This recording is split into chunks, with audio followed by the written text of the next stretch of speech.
And we're back.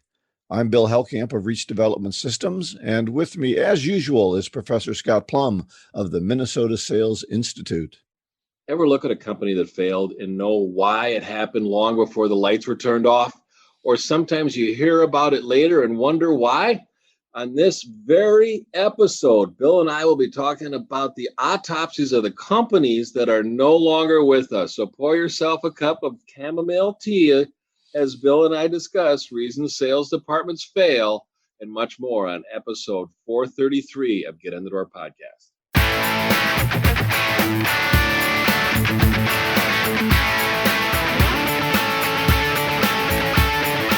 Well, our book club starts out with chapter 6. The book, of course, is Beyond Selling Value by Mark Shanka and Dan Kosh. And if you want to win a copy of that, stay tuned.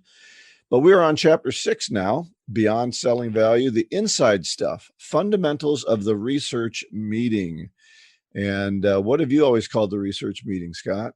The discovery step. Discovery, yeah. So, but I think DISC uses the word discovery, so we can't use that again. Oh, okay. So this is the discovery session. How about the interrogation session? Not interrogation. Okay. Not under the Klieg lights. Okay. Not with the cigarette leaning in. Take us to your later. Add coffee. Yeah. You will tell us everything you know. So they have 5 steps to the discovery, which I agree with. Preparing, opening, conducting, closing, and the follow-up. So we'll go through a few of these, maybe not get through all of them, but preparation is probably the one thing that I focus on the most when I am talking to new salespeople about the discovery session, and most of them do very little preparation at all. And I haven't necessarily figured out why. I think it's just they're busy. That's spelled L-A-Z-Y, busy. Yeah. The good pronunciation of it. Right. And so go ahead. So some of that, what we're doing in the preparation, obviously we're looking at the research that we've done so far online and through other company sources and other people we've talked to. And we have found out what we want to know about the company, the department, the personnel. And then we have to think about, so what is it that I want to know that I haven't learned yet? What are the deep things? And then here's the thing I really try to convince people to do. Prepare a list of questions so that when you go in there, you have a direction that you want to take them. Don't just hope the questions will come to you when you hope they come. I think one of the important steps when you do it, and I think you should determine the questions that you want to ask, and you should first determine the information that you want to acquire, then figure out the questions that you need to ask. And it's really great to put an agenda together that has the questions on it, has the topics on it, and then share it with the prospect and just say, here's some of the things I'd like to cover today. What are some things that you'd like to cover? And find out what their questions are at the beginning. If you find out what each other's expectations are, it's easier to be able to reach that target and not disappoint each other. And backing up with something you said earlier about salespeople not doing research, I think in the beginning, when they started their sales career, they did a lot of research. When they got into the appointments, they found out their research wasn't accurate or it wasn't relevant. And then they stopped doing it. So then they go in and just wing it. Or they don't think about that the customer might have the prospect might have a couple of questions for them as well. Yeah, and they should. I mean, prospects should always have questions. They should always be exchanging information back and forth to build trust and rapport because it's part of a conversation. It's not just a one-sided interview. Well, that's right. It doesn't feel like an interrogation if you allow them to ask questions and respond and go back and forth. And sometimes you're responding to them, and it kind of can be an idea session too. Well, I think some of the questions that a salesperson hears from the prospect needs to be evaluated as to, really great that you asked that. I'm kind of curious, why did you bring that up now? Or is that important? Or why is that important? Or how important is it? Did you have a bad experience? Are you asking that now because you had a bad experience with somebody else in the past and you don't want to duplicate that? Is that the reason why we're talking? Man, why would you ask that question? Why would you ask that question? It's a great question. I think salespeople get into, and here's a question that I always ask companies when I meet with them for the very first time. I said, describe to me the problems that you solve. And a lot of the times, salespeople and company leadership don't know the problems they solve. When a salesperson goes into a conversation with a prospect, they should be hunting for the problems that the prospect has, bringing it to their attention if they don't know about it, and focusing on the costs and consequences of those problems and the financial impacts if they don't solve them. Then the solution that they talk about sticks to the problem. So it doesn't matter sometimes about the research that you do in the company because all problems are the same in most cases. So our next step is conducting. So how do you, when you go in there, and we've kind of gotten into that a little bit, right? So, Yeah, yeah. sharing an agenda, which shows that you've prepared. I can't tell you the number of times people have said, boy, I'm glad you prepared for this. So many people come in here and just seem to wing it. So having a list of questions, having an agenda is very important. You should know how to ask questions effectively. Some of the things Scott's just been mentioning. Take notes, for goodness sakes. Yeah, I real can't important. I can't remember everything that happened in an appointment 5 minutes after it's done. So take good notes. And I even, one of my questions is, do you mind if I take some notes? Yeah, great question. Find out if this person can be more than just an information source. Are they an influencer? Can they be a coach? Or are they just a gatekeeper? Anything that makes you uncomfortable in a meeting, ask permission. Is it okay if I take notes? Is it okay if I take off my jacket? Is it okay if I sit here? Anything that's going to cause anxiety Is for it the okay if I salesperson. light up a heater and put my feet on your desk? Well, I don't know that you want to be that bold. Probably It not that depends on one. what business you're in. You know what? But, We used to be able to do that. yeah, yeah. Well, there are some industries that I probably think that that's probably perfectly normal. Times have changed. All right. And then make sure you're listening well, and then you're asking. One of the things I see, if somebody does prepare a list of questions, they get stuck in it. Yeah, And then it's right. just and the question 3 doesn't have anything to do with answer 2. Exactly. And so make sure you're listening and you're integrating new questions. Those questions you prepared is just your script, your guideline, but it's not cast in stone. So ask good follow-up questions that make sense and get the conversation rolling rather than just a series of questions. It seems like every time I do role playing with a group, and they always tell me at the beginning of the session, we hate role playing. And then I say, we're going to do an hour and a half to 2 hours of role playing in an 8 hour day. They go, I hate role playing. Then at the end of they go, what did you like most about our 8 hour session? Oh, I really love the role playing. Yeah. That was really good. And one thing that you'll learn when you do role playing is salespeople love to ask close-ended questions. The book talked about this on page 100.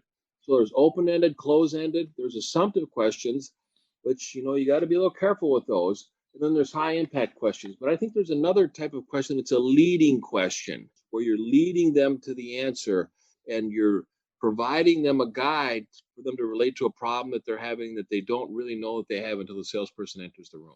And I call those, I think it's similar to what I call the advantage focused questions. And those are questions that are going to lead the conversation to the advantages that we offer. Right. So you want to get them around to questions so that the answer to them is my product, my service. It's the best answer to that type of question. So that may be those same as those leading questions that you're asking.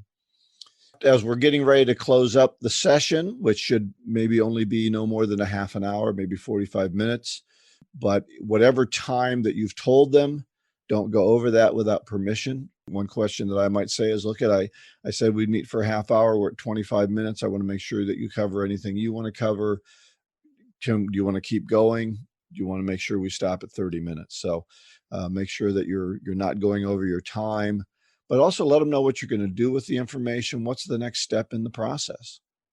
And always have a next step. And sometimes the next step is, based on our conversation, it doesn't sound like we're a good fit. Am I picking that up? Is that correct? And then that's the takeaway close. And then they go, no, no, no. I think we could have another conversation. So what would you like to talk about in our next conversation? So then you find out what's most important that the prospect took away from the first meeting. Or maybe there's other people they want you to talk to. So you can Exactly. expand the universe that you're talking to, so that some of the questions have brought up issues that they might not know the answers to, and they want you to talk to other people in the organization. Yeah. So if you get to that 30-minute mark and they're really interested and curious about what more you have to offer, you have a choice to make. You say, I booked another appointment. I got to run to it. Would you like to put another book appointment on the books today and schedule Always another leave them appointment? wanting a little bit more. Yeah. Or it's your call as a salesperson to keep going, saying, I'm really coming up on 30 minutes. I could probably stick around for another half hour, but we really have to be able to decide what we're going to cover within the next half hour, and then perhaps even schedule another appointment after Yeah. that. Excellent. Excellent. Yeah. I think that you don't want to overstay your welcome, and you do want to have a reason for another appointment to get back in there. So be careful, as Scott said, on that. Finally, there's the follow-up. It's often in an appointment like that, I make some promises. I'll send you this information. I'll send you a note about this. I'll send you a testimony. I'll get your phone number, somebody you can talk to. So there might also be other people that they need you to talk to, so you can expand your list of people that your influence in that organization. So what is the follow-up? How are we going to continue to move this forward, and anything that each of us has promised to do? All right, so let's just recap the 5 steps of the discovery. Preparing, we didn't talk about the opening too much. I guess we did when Scott talked about the agenda. Conducting the meeting, closing it, and the follow-up. So read chapter 6 of Beyond Selling Value, the inside stuff, fundamentals of the research. We call it Discovery Meeting. As we mentioned before, we are giving away Beyond Selling Value. We have a couple of copies left of that, and then we have another book we're going to be giving away as we move through the final chapters of Beyond Selling Value. And all you need to do to sign up for the book is to go to our website, getinthedoorpodcast.com, and send a note to Scott, send a note to me, ask a question, make a comment, anything will do, or just say, I want to be put in the book giveaway program. And our winner for this week is Kevin Christoffers. I don't think we know where Kevin's from yet, do we, Scott? No, not yet. So we'll send a note back to Kevin now that he's won, and ask him for his address. But we're getting them from all over the country. We welcome you to sign up at getinthedoorpodcast.com. This segment of Get in the Door podcast is brought to you by The Art of Prospecting, your guide to getting in the door, by Steve Kloida. Steve Kloida was known internationally for increasing salespeople's ability to make solid appointments with qualified prospects. You too can learn this essential skill by ordering a copy of his superb book, The Art of Prospecting, your guide to getting in the door. In this book, Steve shares the top strategies and tactics he has developed, implemented, and personally tested with more than 1 million sales and prospecting calls. You can get his book on the website, theprospectingexpert.com. In addition, check out his other great online resources. Instant Sales Coaching, which will guide you through 5 online success modules. A guided prospecting process entitled Call Reluctance Transformer. And the Magnetic Selling Strategies Workbook, a detailed step-by-step guide to increasing your sales.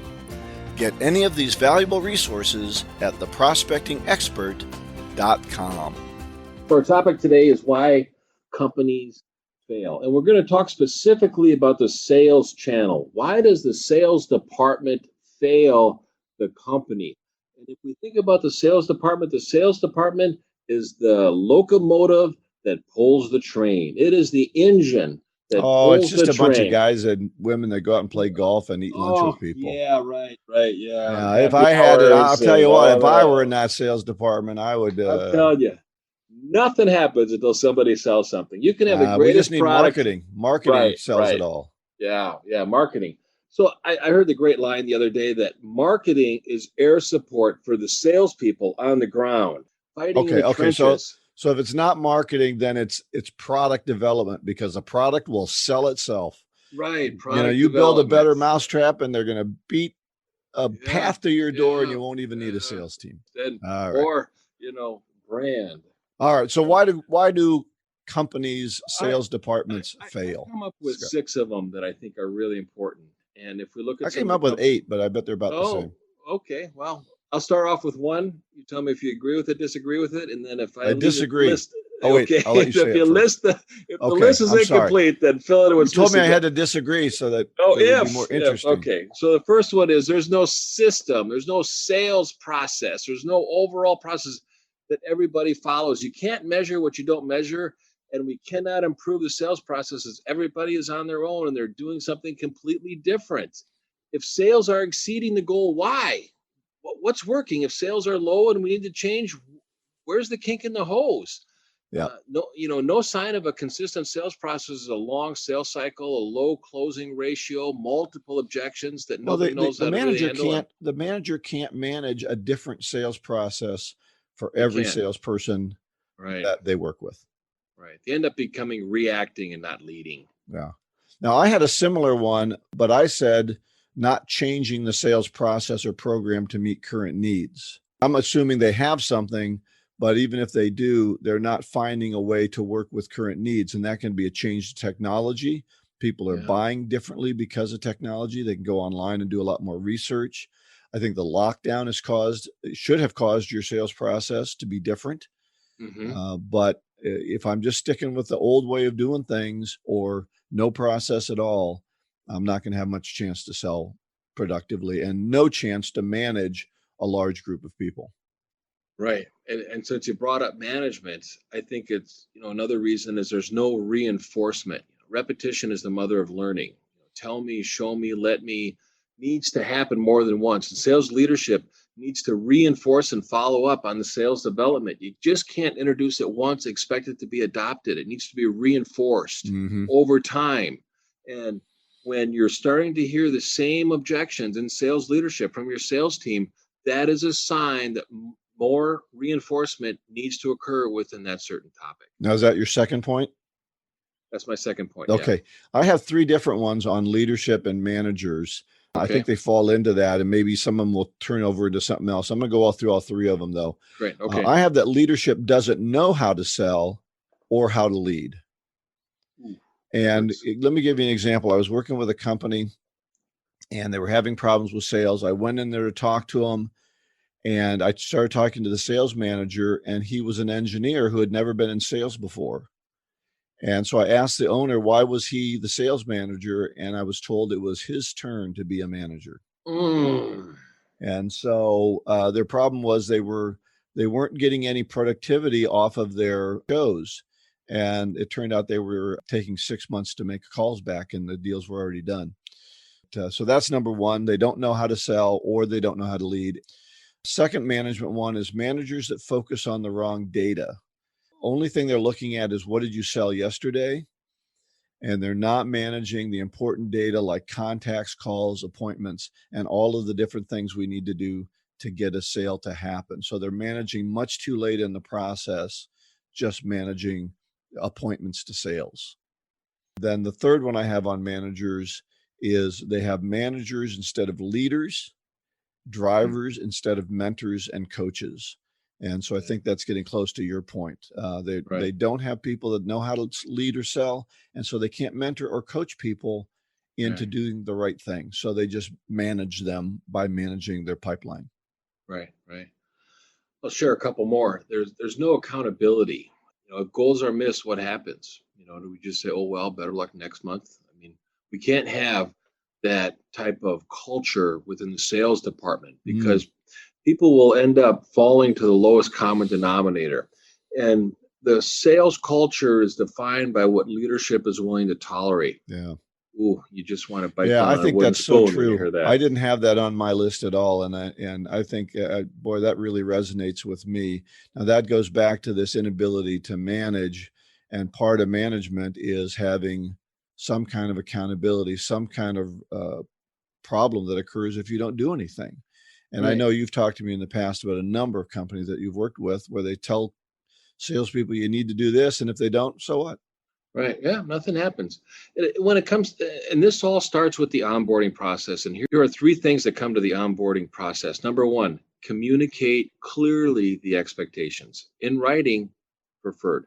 Number 2, create accountability if they don't reach the expectations. And number 3, create consequences if the accountability is not being reinforced and you're not getting the result. It's those 3 things: expectations, accountability, and consequences. If you just focus on those 3, onboarding process. Yeah, but it has to be reinforced over time, and you need to hold your ground. And the first time you let it slip and you don't do anything about it, it's going to continue to slip. As sad as it is, it's just going to continue to go, because the culture is defined by what leadership is willing to tolerate. Yeah. Well, they're waiting for you to blink.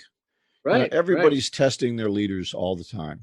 And if you keep letting them get away with stuff, and then you can't let Farley get away with something, and Mary gets mad because she doesn't get away with it. And now you've got a comparison situation, and you can't let that happen.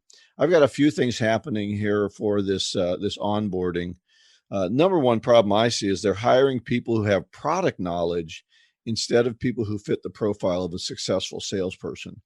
So what I see them doing a lot with companies is when they hire people who have industry experience, meaning I'm hiring the salesperson that got fired at my competitor, and I don't even know why they got fired, or if they tell me why they got let go, I believe the excuse, and what the real reason probably was they weren't selling enough. Right. I would rather hire, I'll tell you what, if you think of a successful salesperson, confident, tenacious, resilient, diligent, hard worker, right? All those things, you and I both know those are some of the hardest things to train. I can train you on. Go ahead. Those just happen during the interview, right? I mean, once I get hired, I stop looking for work. I mean, Bill, you're getting confused. I mean, you don't expect me to practice that the whole time, do you? Yeah. Well, there's people that out there that are built that way, right? And if you can hire those, you can train them on your product. Right. Quit worrying so much. The only information you have really good at your company is product knowledge. So quit hiring people that you think already have it, and maybe have it wrong, and start hiring somebody who can sell, and then you can teach them the product knowledge. Right. Instead, they'll hire somebody who's a lout that got fired by somebody else, but hey, he's been in the industry for 25 years. Right. Now that you brought that up, I have a blog on that specific topic, so I'll include that in the show notes. And then that leads me to another point. Training is all product focused and not techniques oriented. So they go into a company and it gets product shoved down their throat as if what we talked about earlier, the product will just sell itself, and all you have to do is describe it, and then they'll beg you to buy whatever it is you have. Too much concentration on the solution and not recognizing a problem, not searching for a problem, not being a problem finder. We're a problem solver. Our leadership tells us, go out there and be a problem solver. And we don't know what we're hunting. Well, we don't know what problems we solve, and we don't know what problems the customers have, but we do know what product we have. We go out, hunting for deer and pheasants, and we bring back squirrels. That's right. Wait a minute. That's not a perfect fit. Next one is no competitive value proposition. When I start working with a company and I ask them, what problems do you solve? Often I hear about the solution. And too often salespeople are taught to be problem solvers and not problem finders. And the solution has no value unless it sticks to a problem. So go out and be a problem hunter. So we need to be able to, if we're going out deer hunting, look for deer. Don't shoot anything else, because that's not a fit. I got nothing else to say. I think that's true. It's a little redundant from my last rant. Yeah, well, you're the Department of Redundancy department. Okay. So. Well, education is redundancy. And then I think we talked about this earlier, is that, no improved practices. So companies have two cultures. One is the Dead Sea and the other is the Sea of Galilee. Markets are changing. Buyers are changing. Solutions are changing. How buyers buy solutions changes. Knowledge base doubles every 5 years, and too often companies spend thousands of dollars on sales systems that become outdated, and the companies rely too much on past performance to determine future results. Yeah. The sales training programs need to have an expiration date. Everything that I say, all my advice, needs to evolve as the market changes. And it has an expiration date. And if you listen to this in a year or two from now, it's going to be different. I've got a couple more that I want to add, and they're a little bit off the mark of what you've been talking about. One thing I see happening is that the sales team is asked to focus on old inventory because ownership is too short-sighted to lose a couple of bucks and get rid of the old crap. And so they try to make them sell it while the competition is selling the latest technology or product. And so to save a couple of bucks, we miss the wave. The fire sales. Yep. Well, we put spiffs on it and we just keep pushing the same old stuff, and we have nothing but old inventory left because we made a mistake, and we're just not willing to bite the bullet and say, let's get the new inventory in here and sell that. And then the last one I have, this is one that really gripes me, and that is cutting the territory of the best salespeople because they're making too much money. Terrible move. Yeah, we have a really good salesperson is really cutting it up, so we cut their territory. What they should do is give them a couple of inside salespeople to help him or her so they can go out and make a lot more sales and a lot more money for you. But instead, the son of the owner gets the territory, and the person who built the whole thing quits and goes and works for the competition. Territory cutting is one of the best ways to get rid of your best salespeople. Yep. This segment has been brought to you by the Jumpstart Sales Coaching Program, presented by the hosts of the Get in the Door podcast. Business is heating up, and now is the time to get back on the selling track. While others wait for the market to improve, prospects and opportunities await you now.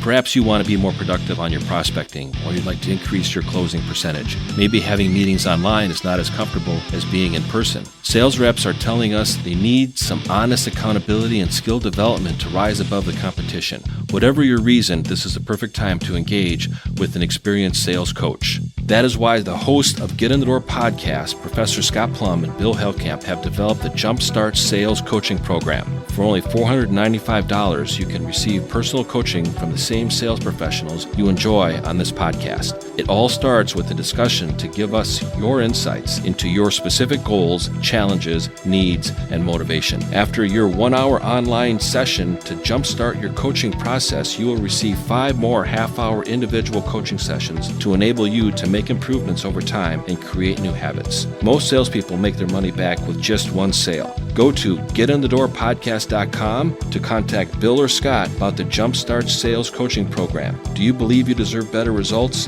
Now is the time to invest in yourself and invest in your future. In our final section today, we'll start off with our golden nugget, and this one comes from Steve Jobs. Creativity is just connecting things.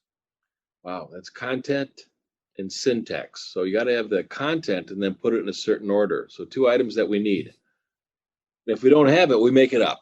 I think in sales, it's PFA. Well, looking at the chart on the PFA, we come up with this. Oh, really? What's that? What's PFA? Yeah, plucked from air.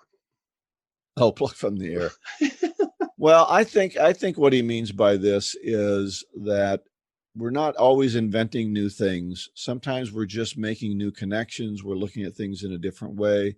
Yeah. And I think that's so important for salespeople to be able to do. Their job often is to come in with a new perspective, a new way of looking things. That's the challenger sale, to challenge the way the customer is doing things and show them a better way and bring a better solution to them so that they can make more money, be more profitable, because they've taken up what that salesperson is selling. All the show notes that Bill and I referred to earlier are going to be at getinthedoorpodcast.com. So go to that website, fill out the form, enter the book drawing, look at more information about what Bill and I offer, connect with us on LinkedIn. Thanks for tuning in. Thanks for downloading the episodes and subscribing where you get your podcast. And Bill and I look forward to sharing valuable content with you in the future. Next week, Chapter 7 of Beyond Selling Value, The Power of Communication, 2 feet in the door. And our main topic is how you sell, keys to professional behavior. Go out and get better one skill at a time. Joyful selling.